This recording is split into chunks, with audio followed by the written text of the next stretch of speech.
انور اس محمد۔ ان کا اصل نام تو بلال تھا، لیکن سب ان کو بلو بھائی کے نام سے پکارتے تھے۔ بلو بھائی ایک بڑے گھر کے فرد تھے۔ ان کے والدین، بہن بھائی سب تھے۔ بلو بھائی بہن بھائیوں میں سب سے بڑے تھے۔ ان کا پڑھائی میں دل نہیں لگتا تھا۔ اس کی ایک وجہ یہ بھی تھی کہ اپنے بچپن میں بہت بیمار رہے تھے۔ ذہنی طور پر بھی شروع ہی سے بہت کمزور تھے۔ اسکول کا سبق دماغی کمزوری کی وجہ سے یاد نہیں کر پاتے تھے۔ بڑی مشکل سے انہوں نے 10 جماعت تک تعلیم حاصل کی تھی۔ اب ان کی عمر 25 سال تھی۔ وہ بہت محنتی تھے اور سب کے کام آتے تھے۔ والد صاحب نے ایک رکشہ لے کر دیا تھا جس سے بلو بھائی روزی کماتے تھے۔ کچھ دنوں سے بلو بھائی اداس رہنے لگے تھے۔ ان کے دل میں یہ خیال روز پکڑتا جا رہا تھا کہ کوئی بھی ان سے پیار نہیں کرتا، ان کی فکر نہیں کرتا۔ وہ مسافروں اور دوسرے لوگوں کا رویہ دیکھ کے معاشرے میں اکثر لوگ مزدوروں کی عزت نہیں کرتے۔ وہ یہ نہیں دیکھتے کہ مزدور کتنی محنت کرتا ہے۔ چونکہ وہ غریب ہے اس لیے اس کی عزت نہیں کرتے۔ بلو بھائی کے رکشے میں بیٹھنے والے مسافروں میں سے بہت کم ان کی عزت کرتے تھے اور تمیز سے بات کرتے تھے۔ بلو بھائی سوچ میں پڑے رہتے تھے۔ یہ بات سب سے محسوس کی تھی کہ بلو بھائی الگ تھلگ رہنے لگے ہیں۔ نہ کسی سے زیادہ بات کرتے ہیں، نہ ہنستے بولتے ہیں۔ سب انہیں سمجھاتے ہیں، پیار جتاتے ہیں، لیکن بلو بھائی پر کوئی اثر نہ ہوتا۔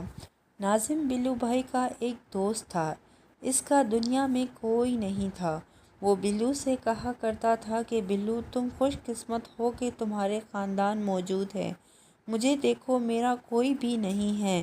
بلو بھائی اس کی بات بھی سنی اُنسنی کرتے تھے۔ اب بلو بھائی فیصلہ کر چکے تھے کہ وہ کسی کے معاملے میں نہیں پڑیں گے، نہ کسی کا کام آئیں گے اور نہ کسی سے زیادہ بات کریں گے۔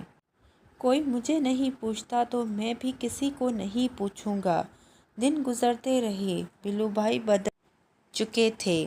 اداسی بڑھی تو چڑچڑے ہو گئے۔ کسی سے ڈھنگ سے بات بھی نہیں کرتے تھے۔ کچھ ہی دنوں میں بلو بھائی نے محسوس کیا کہ اب وہ پہلے سے بھی زیادہ پریشان رہنے لگے ہیں۔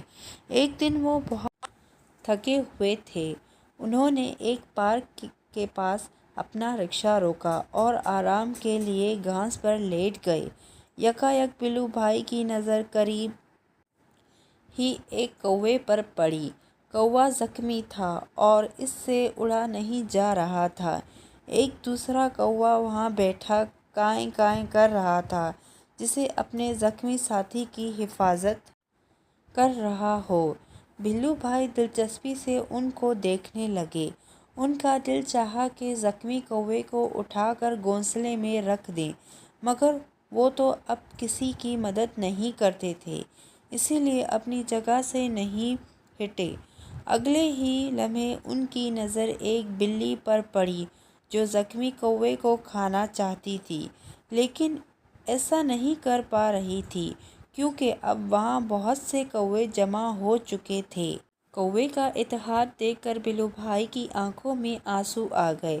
یہ پرندے ایک دوسرے کے کام آتے ہیں اور میں انسان ہو کر کسی کے کام نہیں آتا، انہوں نے سوچا اور اپنی جگہ سے اٹھے۔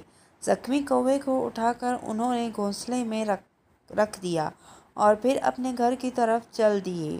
انہوں نے فیصلہ کر لیا تھا کہ یہ خواہ کچھ بھی ہو جائے، اب وہ لوگوں کے کام آئیں گے، ان کی مدد کریں گے۔ وہ خیالوں میں گم رکشہ چلا رہے تھے کہ ان کا رکشہ فٹ فٹ کر چڑھ کر نالے میں جا گرا۔ حادثے ہوتے ہی وہ بے ہوش ہو گئے، ان کے سر پر چوٹ لگی۔ اور خون بہہ رہا تھا۔ جب بلو بھائی کی آنکھ کھلی تو انہوں نے خود کو ایک اسپتال کے بستر پر پایا۔ گھر کے تمام افراد ان کے ارد گرد جمع تھے۔ سب کے چہروں پر فکر تھی۔ اس وقت بلو بھائی کو یہ احساس بھی ہو گیا تھا کہ ان سے کتنا پیار کرتے ہیں۔ میں اکیلا نہیں ہوں۔ ان کی آنکھ میں خوشی کے آنسو آ گئے اور انہیں اپنی غلط سوچ پر شرمندگی بھی ہوئی۔